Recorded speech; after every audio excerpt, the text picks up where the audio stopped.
गोस्वामी तुलसीदास जी ने लिखा है, क्षिति जल पावक गगन समीरा। क्षिति जल पावक गगन समीरा, ये 5 तत्वों से मनुष्य जीवन का निर्माण हुआ है। ये 5 तत्व हैं, क्षिति जल पावक गगन समीरा। और आप दुखी हैं क्योंकि आप इन 5 तत्वों को कभी नहीं जाना, कभी देखा ही नहीं। धरती पे बैठते हैं, धरती को नो थैंक्स है, क्या फर्क पड़ता है, भूकंप आ जाता वहीं धस जाते तो अच्छा था। तब आपको धरती का मूल्य पता होता। आपको तभी उसकी याद आती है जब वो नहीं होता है। पत्नी घर में ही रहती है, उसकी याद आती है क्या कभी? पत्नी घर में होती है और हमें उसकी ही याद नहीं आती, लेकिन हमारे बगल पड़ोसन खूब याद आती है।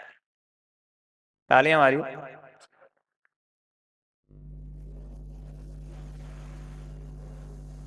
ये एक दीवार है, वो दूरी है और वो याद आती है, लेकिन परमात्मा से आपकी दूरी एकदम नहीं है, एकदम नहीं है। आप सोच रहे होंगे मैं कहने वाला बहुत है। एकमात्र परमात्मा ही आपके पास है। आप कभी कभी गुस्सा होती हैं तो कहती हैं कि कोई अपना नहीं इस संसार में। गुस्सा पत्नियां करती हैं तो, माताएं करती हैं तो यही कहती हैं, कोई उनके मन में आता है, कोई अपना नहीं है। आपके भी मन में आता हो, इतना करता हूं कोई मेरा नहीं हुआ, और फिर भी किए जाते हैं, सोचते हैं आज नहीं तो कल मेरा हो जाएगा। नहीं हुआ ना आज तक। जब आप ही अपने आप के नहीं हुए तो आपका कोई अपना नहीं होगा। क्या आप अपने हुए? किसको प्यार करते हैं आप, जरा ये भी देख लीजिए। पत्नी सबसे ज्यादा प्यारी आपके बगल सोई रहती है, या पति आपका सबसे प्यारा आपके बगल सोया रहता है। इससे बड़ा संबंध मुझे लगता है इस दुनिया में, पति पत्नी से बड़ा संबंध इस दुनिया में नजदीक कोई नहीं होता। एग्री है ना आप मुझसे, सहमत है? पति पत्नी सबसे ज्यादा समीपस्थ संबंध है इस संसार में, लेकिन दोनों सो जाते हैं, दोनों गायब हो जाते हैं।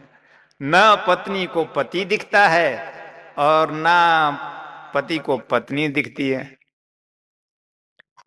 आश्चर्य करेंगे, ये दोनों एक दूसरे को नहीं दिखते, लेकिन आश्चर्य करेंगे कि आप खुद अपने आप को नहीं देखते। हाँ, ताली बजाइए।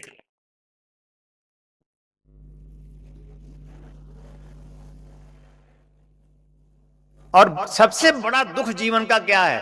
आपको आपका ही पता न होना। जीवन का और कोई दुख नहीं, इस दुनिया में आपको कोई दुखी नहीं कर सकता। मैं कोशिश कर रहा हूं कि आपका दुख मुझे छुए तक नहीं, और मैं 100 लोगों को रोज सुनता हूं और मुझे उनका दुख ही सुनता, वो सुख सुनाने नहीं आते, वो अपना दुख सुनाने आते हैं। और सबका दुख सुनता हूं, और एक भी दुख, और हर दुख सुनाने वाले को मैं अपनी मुस्कुराहट दे के भेजता हूं, और मुझे कोई दुखी नहीं कर पाता। क्यों? क्योंकि मैं जानता हूं उसे जिससे आप हैं, जिससे आपकी श्वासें हैं, जिससे आपका प्राण है, जिससे आपकी आत्मा है, हम उससे परिचित हैं। इसीलिए हम गुरु कहे जाते हैं।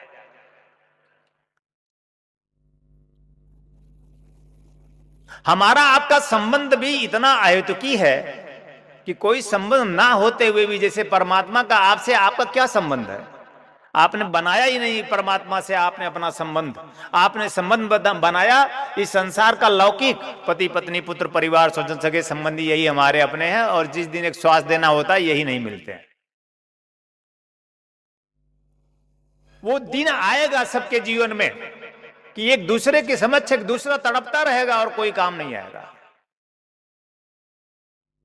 कैसे चुकाओ इन श्वासों की मोल रे, जन्म देने वाले इतना तू बोल रे। जिसने गाया होगा उसने उन श्वासों के इंपॉर्टेंस को, महत्व को समझा होगा। कैसे चुकाऊं इन श्वासों की मोल रे जन्म देने वाले, ये ध्वनि होनी चाहिए, ये पुकार होनी चाहिए, प्रार्थना होनी चाहिए, ये चित्कार होनी चाहिए, जन्म देने वाले। इतना तू बोल रहे कहो ही मत, तुम्हारे अंतस में उठ जानी चाहिए इतना तू बोल रहे, और वो बोल पड़े। वो मंदिर में नहीं, मस्जिद में नहीं, गिरजाघर में नहीं, काबा और काशी में नहीं, कैलाश में भी बिल्कुल नहीं। वो अगर कहीं है चलता फिरता उठता बैठता सोता जागता तो तुम्हारे अंदर विराजमान है। वो कौन है? ब्रह्मानंदम परम सुखदम केवलम ज्ञान मूर्तिम। वो ब्रह्मानंद परम सुख है, वो ब्रह्म है, स्वयं साक्षात ब्रह्म आप में विराजमान है। ब्रह्मानंदम, ब्रह्मानंद है वो। आनंद केवल ब्रह्म से प्राप्त हो सकता है। आपको आश्चर्य होगा लेकिन फिर बोल देता हूं, भगवान सदाशिव भी उसी ब्रह्मानंदम से आनंदित है।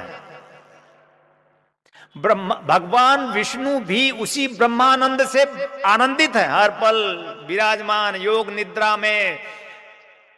आप उनको जब देखो उनका चित्र बनता है तो सोए विराजमान सोए, और क्या त्राइमाम करते रहते हो, लक्ष्मी उनका पैर दबाती है। त्राइमाम जीव करता रहता है और लक्ष्मी भगवान विष्णु का हर पल पैर के पास बैठे उनका पैर दाब रही होती है। ब्रह्मानंदम परम सुखदम। आप भी सोचे होंगे, कभी सोचिए तो क्या सुख है। ऐसा सुख आपको मिले तो, लक्ष्मी तो छोड़ो, आपकी पत्नी भी आपका पैर दबाती है क्या?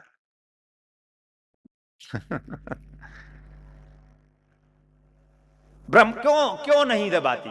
ब्रह्मानंदम परम सुखदम केवलम ज्ञान मूर्तिम। वो ब्रह्म आनंद से पूर्ण नहीं है जीव। जिसको छूना चाहे, जिसको देखना चाहे, जिससे बात करना चाहे, जिसके समीप आना चाहे। कितनी पत्नियां कहती तो ही देख कर तुम्हारा जीव बड़ी बुता था। तालियां।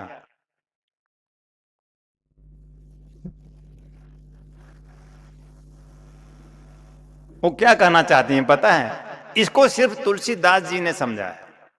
अस्थि चर्म में देह मम तामे ऐसी प्रीति ऐसी जोड़। आहा,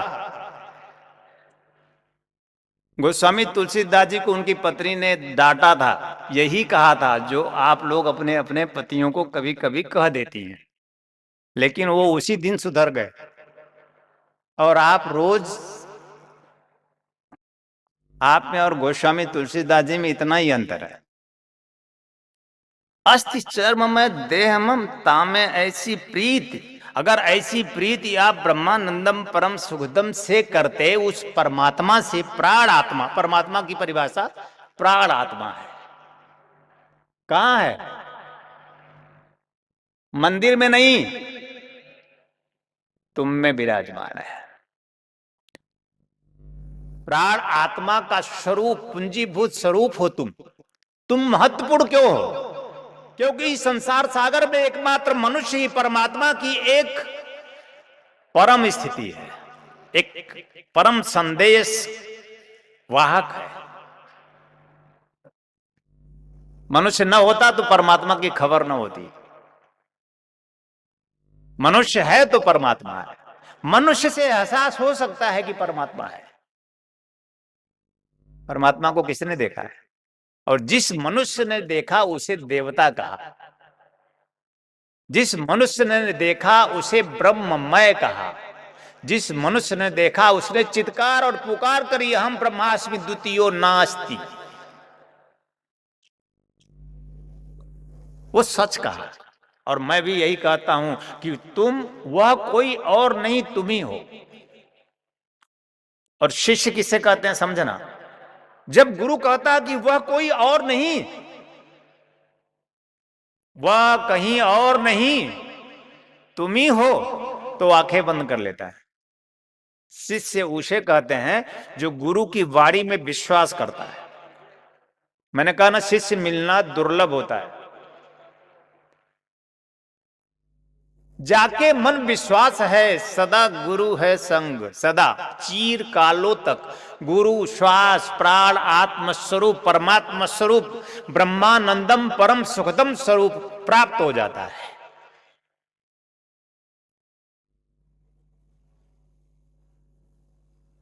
कुछ करेंगे आप कभी कि नहीं करेंगे? आप क्या समझते हैं कि आप मुझे सुन करके बस चले जाएंगे और जाते रहेंगे और 25 साल बीत गए और 25 साल और बिताना चाहते हैं आप?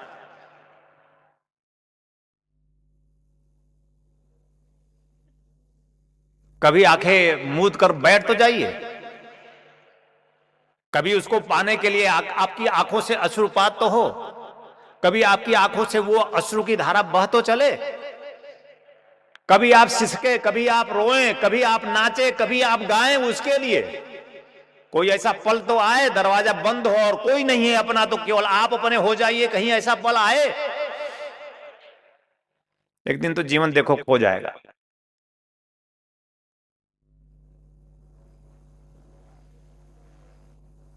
तुम्हें सूर्य रोज निकलते हुए दिखता है ना, आने वाले समय में एक दिन ऐसा आएगा कि सूरज भी नहीं रहेगा, चांद भी नहीं रहेगा, धरती आकाश से तारे भी ना होंगे। जब तुम ना होगे तो कोई ना होगा। आहा, मेरा अर्थ ये मत समझ लेना, सही कह रहा हूं कि सूरज नहीं होगा। प्रतिदिन तुम्हारी जिंदगी में सूरज निकलता है, लेकिन तुम्हारी जिंदगी में सूरज नहीं निकलता। इस सूरज का आना तुम्हारी जिंदगी में यह बताता है कि मैं गुरु रूपी सूर्य हूं। गुरु रूपी सूर्य। सूरज तुम्हें जीवन की पूर्णता नहीं दे सकता। रोज प्रकाश निकलता है, रोज अस्त होता है, रोज सूरज निकलता है, रोज अस्त होता है, लेकिन तुम्हारी जिंदगी में कभी सूरज नहीं निकलता।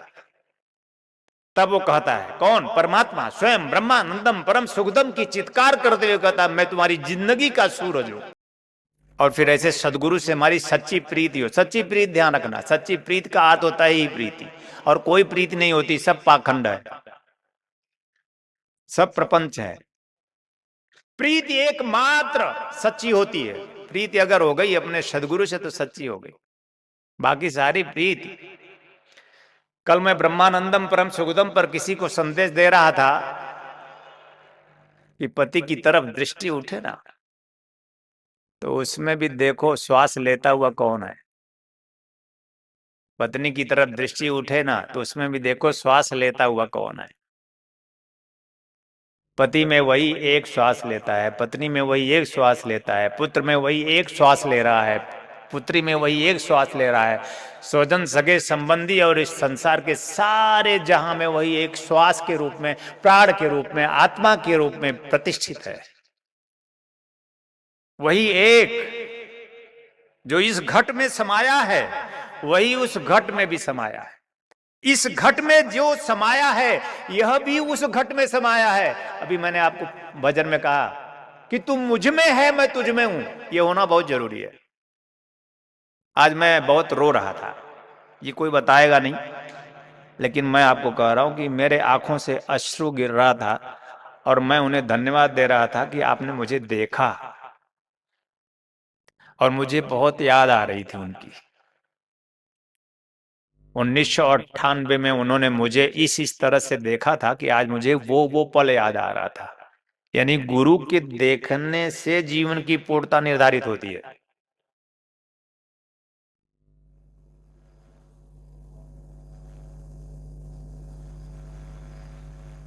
उस समय मन में था कि क्या मिला, ऐसा सोच सकते हैं, लेकिन आज थैंक्स कहता कि तुमने देखा था उस दिन मुझे।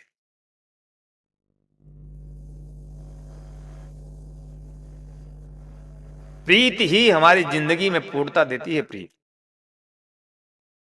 हमें हमारे जीवन में एक गुरु मिले और उससे हमारी सच्ची प्रीति हो जाए।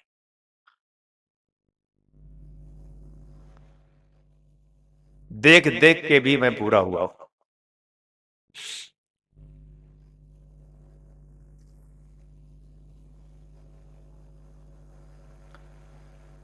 उसकी याद में हमारी आंखों में अश्रु बहने चाहिए, तब होगा ब्रह्मानंदम परम सुखदम। तब आप ब्रह्मानंद से पूर्ण होंगे। परम सुख से पूर्ण होंगे, और तब उस ज्ञान की प्रतिमूर्ति बनेंगे। किस ज्ञान की? जो आप में समाहित है, उसे आप देख पाएंगे कौन है। उस अंधकार को चीर कर उस प्रकाश तक पहुंच पाएंगे, जिससे आपकी आंखें देखती हैं, जिससे आपके कान सुनते हैं, जिससे आपके मुंह बोलते हैं, जिससे आपके हाथ उठते हैं, जिससे आपके पैर चलते हैं। कौन है? Who are you? आप कौन है? कभी जाना? और मैं आपका हूं। क्यों आपका हूं? सिर्फ इसलिए कि आपको आपका परिचय देना चाहता हूं कि आप अगर जीवन में सचमुच परम सुखी हो जाना चाहते हैं, और आप चाहते भी हैं कि परम सुख प्राप्त हो जाए, तो आप अपने आप के बन जाइए। आप अपने आप को जिस दिन, जब तक पा न ले, बैठिए मत, पा लेना है मुझे। और वो कोई बाहर नहीं, गुरुदेव ने कहा मेरे भीतर है, मेरे अंदर ही। कैसे पता चलेगा? आंखें बंद कीजिए, आपकी श्वास वही ले रहा है। हर पल भगवान शिव जीव में श्वास लेते हैं, हर पल भगवान शिव, और आप भगवान शिव को खोज रहे होते हैं। कितनी बड़ी विडंबना, कितना बड़ा अज्ञान, कितना बड़ा अंधकार। आप आज भी उस अज्ञान जनित अंधकार में उस असत की ओर बढ़ते जा रहे हैं। और आपके जीवन में गुरु है। कैसे गुरु है? कैसा गुरु है? कौन गुरु है? गुरु ही नहीं है। गुरु का अर्थ उस सत्य के लिए पिपासा हो। मैं आपका कुछ पल चाहता हूं बस। देखो इतने साल की हो गई हो, उसके बाद चलो मान लिया इतने साल और भी जी ली, तो क्या कर ली? जिसे चाहती थी वो तो नहीं मिला। जब तुम्हारे जीवन का अज्ञान अंधकार, हमारे जीवन का दुख तो बना रहेगा। और मैं चाहता हूं तुम्हें इसी जन्म में तुम्हें वो मिले जो जिसके लिए तुम्हारा मानव जीवन तुम्हें प्राप्त हुआ। यही, इसीलिए मैं गुरु हूं तुम्हारा, क्योंकि मैं जानता हूं कि मानव जीवन बहुत दुर्लभ है। मुझे आपसे सच्ची प्रीति है। मुझे भीड़ और भेड़ और बकरियों के झुंड नहीं चाहिए, मुझे आप चाहिए। आप मतलब आप जो उस ज्योति को प्यार करता हो, जो उस प्राण आत्म ज्योति को पा लेना चाहता हो, जो उस अंधकार को चीर कर उस प्रकाश में लीन हो जाना चाहता हो, ऐसा एक शिष्य चाहिए मुझे, जो मुझे ऐसा ज्ञान दे देना चाहता हो, जो स्वयं में लबालब भर देना चाहता हो उस प्रेम से। ज्ञान का अर्थ कुछ नहीं होता, जानते हो? ज्ञान के बोझ से मुक्त हो जाना, ज्ञान का अर्थ सिर्फ प्रेम होता है। इसलिए सदगुरु कबीर ने लिखा है, ढाई आखर प्रेम का, पढ़े सो पंडित होए। ढाई आखर प्रेम है, ढाई आखर शिष्य है, ढाई आखर ज्ञान है, और ढाई आखर प्रभु है। ये तुम्हारे लिए मैंने 1996 में खोजा था। शिष्य ढाई आखर है, शिष्य बन जाओ तो जीवन पूर्ण हो जाएगा। अगर तुमने ऐसी उच्च कोटि की शिष्यता प्राप्त की, हे गुरुदेव तुम देह मम देह, ये देह मेरा नहीं है, तेरा देह मेरा देह, तम प्राण मम प्राण, तेरा प्राण मेरा प्राण, तम ज्ञानम मम ज्ञानम, तेरा ज्ञान मेरा ज्ञान। ये पुकार हो जानी चाहिए। मैं मिट जाए गुरुदेव, मेरा मैं मिट जाए, मेरा दुख मिट जाए, मेरी चिंता मिट जाए, मेरी परेशानी मिट जाए, मेरा रोग मिट जाए। यही चाहते हैं ना? पक्का मान के चलना, इस पूरे संसार सागर में मैं आपको जहां ले जाना चाहता हूं, वहां पर मृत्यु तक नहीं पहुंचती। ओम न तत्व सूर्यो न भाति चंद्र तारकम, सूर्य का प्रकाश नहीं पहुंच सकता, तारामंडल का प्रकाश नहीं पहुंच सकता। क्या अंतर है गुरुदेव? सूर्य आप देख पा रहे हैं ना, तारामंडल टिमटिमाते हुए देखते हैं। सूर्य से कई गुना ज्यादा तारा बड़ा है। सूर्य से कई गुना गुना ज्यादा बड़े बड़े तारे हैं और उनके भी प्रकाश उस तक नहीं पहुंच सकते। कौन है वो भाई, कहां है, कैसे पाएंगे? जब सूर्य देवता की पहुंच वहां नहीं है, देवी देवता जहां हाथ बांधे खड़े रहते हैं, जहां पर यमराज पहुंच नहीं सकते, जहां पर मृत्यु हो नहीं सकती, उसकी खबर आप है पता है। इतने बड़े पुण्यदायी हैं और आप सोचते हैं कि पाप हो गया, का पाप हो, चलो भजन कर ले थोड़ा। ऐसे पाप से का फायदा, ऐसे पुण्य से का फायदा? कौन सा पाप हो गया, क्या पाप हो गया? और एक बात तुम्हें मैं कह देना चाहता हूं, उस दुनिया में अधम से अधम, पाप से पाप, कुकृत्य से कुकृत्य तुम कभी पूरे नहीं हो सकते, चाहे जितना बड़ा पाप कर लो, तुम्हारा पाप नहीं कटने वाला। लेकिन कैसे कटेगा पता है? सम्मुख हो जीव मोई जबही, आहा, जन्म कोटि अघ नासई तबही। मैं जहां तुम्हें पहुंचाना चाहता हूं, सिर्फ वहां तुम्हें पहुंचना है, चाहे जो करते हुए पहुंच जाओ। मैंने तुम्हें ये नहीं कहा कि ये मत करो कि वो मत करो, तुम जो भी करो मुझे कोई फर्क नहीं पड़ता, लेकिन तुम पहुंच जाना, ये फर्क पड़ता है। मैं तुम्हारी पुकार चाहता हूं, तुम्हारे अंदर में मैं चित्कार करना चाहता हूं, तुम्हारे अंतस में भूखा प्यासा बैठा हूं, वर्षों वर्षों से, सदियों सदियों से मैं तुम्हारा हूं, तुम हमारे ना बने, और मैं तुम्हारा एकमात्र प्राण आत्मा परमात्मा हूं। ये तो मैं बोल रहा हूं, मुझे मत समझ लेना, जो बोल रहा है उसे समझ लेना, जिसे बोल रहा है उसे समझ लेना, वो तुम हो, तत्त्वमसि, तुम वही हो जिसको मैं पुकार, मैं तुम्हें संदेश दे रहा हूं, तुम्हारे श्रवण के माध्यम से, तुम्हारे दृष्टि के माध्यम से, तुम्हारी चेतना के माध्यम से मैं तुम्हें ऊर्ध्वगामी करना चाहता हूं।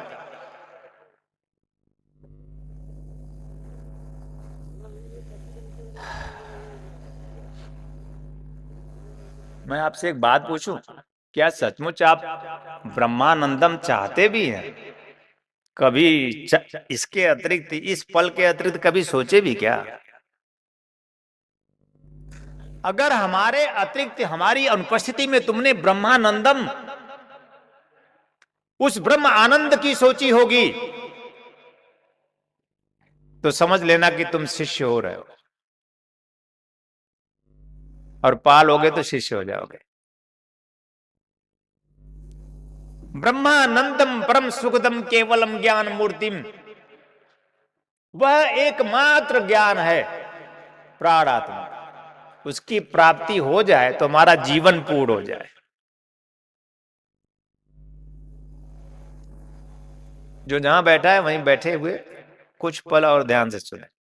व्यवस्थाओं में कोई प्रॉब्लम नहीं है, प्रॉब्लम यह है कि हम उसके नहीं हुए हैं। इतने दूर आप मुझसे बैठे हैं, मैं आपके अत्यंत समीप होना चाहता हूं, मैं आप में ही समीप हूं, मैं आप ही हो जाना चाहता हूं, आप भी मुझ हो जाना चाहिए। मनुष्य देखिए, काम क्रोध लोभ मोह मद मत्सर ईर्ष्या द्वेष झूठ पाखंड छल छद्म, ये सब मनुष्य में साधारणतः रहेंगे।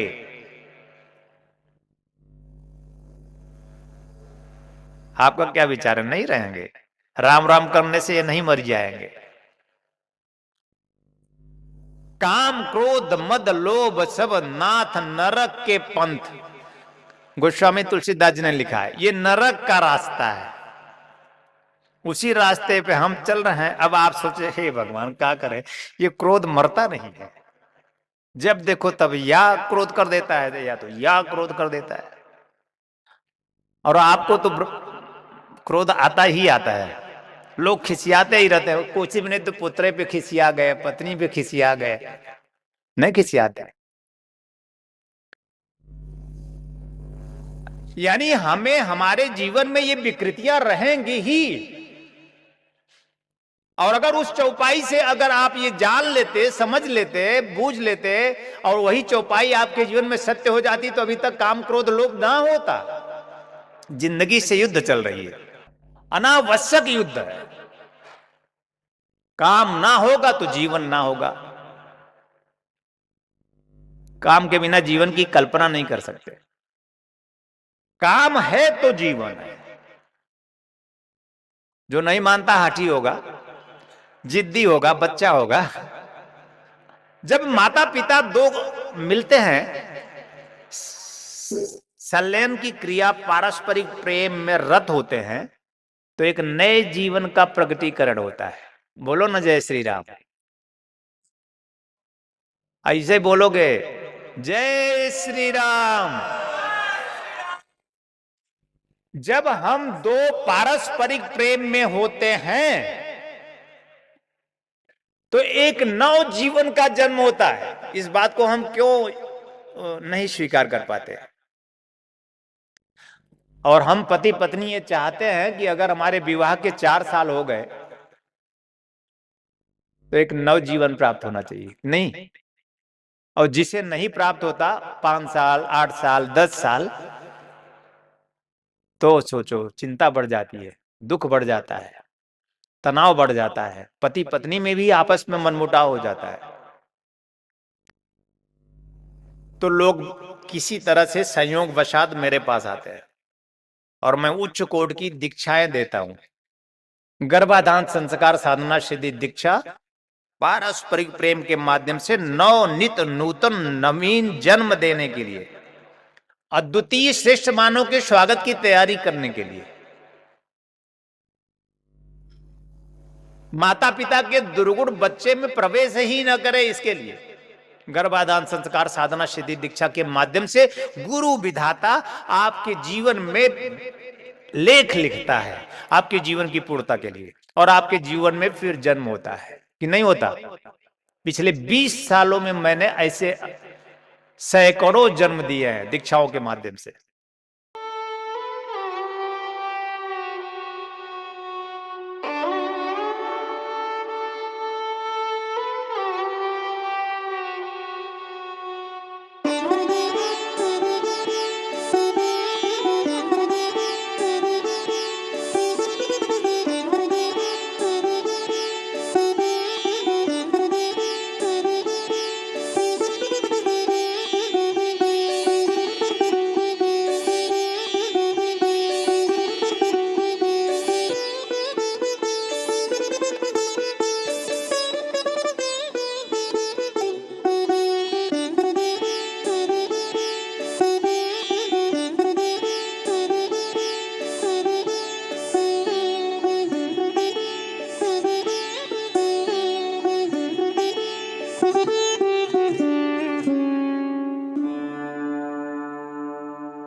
आनंद टीवी से जुड़ने के लिए आप हमें व्हाट्सएप करें 9277395752 पर।